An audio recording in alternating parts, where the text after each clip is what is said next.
ছেলে আর আগের মতো নাই। অনেক মা ছেলেকে বিয়ে দেওয়ার পরে এমন চিন্তা ভাবনা করেন। আবার দেখা যায় এমন অনেক মা আছে ছেলে বিয়ের পরে পর হয়ে যাবে এই ভয়ে ছেলের সময় মতো বিয়েটাই দেয় না। মায়েদের মনের মধ্যে এক অজানা আতঙ্ক, ছেলে বুঝি আর আমার থাকলো না।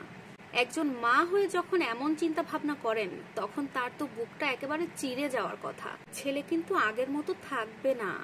কিন্তু সম্মানিত মা, আপনি তো আরেকটু ভিন্নভাবে এই চিন্তা ভাবনাটা করতে পারতেন বা করতে পারেন।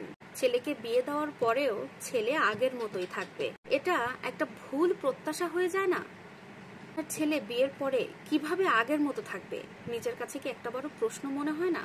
আপনি যখন ছেলেকে বিয়ে দেবেন আপনার ছেলেকে নতুন একটা নারীর সাথে সম্পর্ক বজায় রেখে তারপরেই চলতে হয়। নতুন আরো একটি পরিবারের সাথে আপনার ছেলেকে একটি সংযোগ স্থাপন করতে হয়, স্ত্রীর হক আদায়ের চেষ্টা করতে হয়।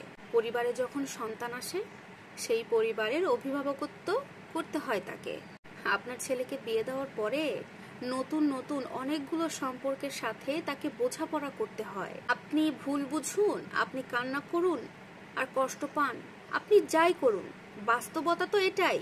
বিয়ের পরে আপনার ছেলে কখনোই আগের মতো থাকবে না, আগের মতো থাকতে পারবে না, কারণ হাজারো হাজারো দায়িত্ব এখন তার কাঁধে। এটা তো আমার মনে হয় আনন্দের একটা বিষয় যে আপনার ছেলে একটা মেয়ের দায়িত্ব নিতে শিখেছে। এটা তো গর্ব করার মতো বিষয়। হ্যাঁ, এটা ভেবে আপনার গর্ব করা উচিত যে আপনার ছেলে আরো একটি নতুন পরিবারের সাথে যোগাযোগ স্থাপন করেছে এবং ভারসাম্য বজায় রেখে সে চলতে পারছে। আপনার ছেলের এই নতুন পথ চালায় আপনি একজন সাহায্যকারী হতে পারেন। বিবাহিত জীবনে যাওয়ার পরে একটা ছেলের অনেক কিছুই পার করতে হয়। এই বিবাহিত জীবনে আসার পরে আপনি আপনার ছেলের সাফল্যমণ্ডিত করতে অনেক উৎসাহ কিন্তু দিতে পারেন। আর ছোটখাটো যে কোনো উৎসাহ, উদ্দীপনা, অনুপ্রেরণা নিঃসন্দেহে আপনার সন্তানের জন্য আপনার পক্ষ থেকে অনেক বড় একটা উপহার হয়ে দাঁড়ায়। সম্মানিত মা, আপনারা তো এভাবে ভাবলেও পারেন, কিন্তু আপনারা কেন সবসময় এটাই ভেবে বসে থাকেন আমার ছেলেকে বিয়ে দিলে আমার ছেলে আর আমার ছেলে থাকবে না, অন্য বাড়ির মেয়ে এসে আমার ছেলেকে পর করে দেবে। আপনাকে এটা ভাবতে হবে মা, আপনি তো নিজেও একদিন অন্য বাড়ির একটা মেয়ে ছিলেন।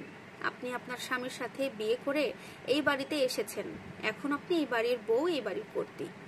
ঠিক তেমনই আপনার ছেলের জীবনেও আপনারই মতো আরো একটা নারীর আগমন ঘটবে, সে হয়ে উঠবে ভবিষ্যতে এই বাড়িতেই কর্ত্রী। তাহলে প্রজন্ম বাই প্রজন্ম তো এমনটাই হবে।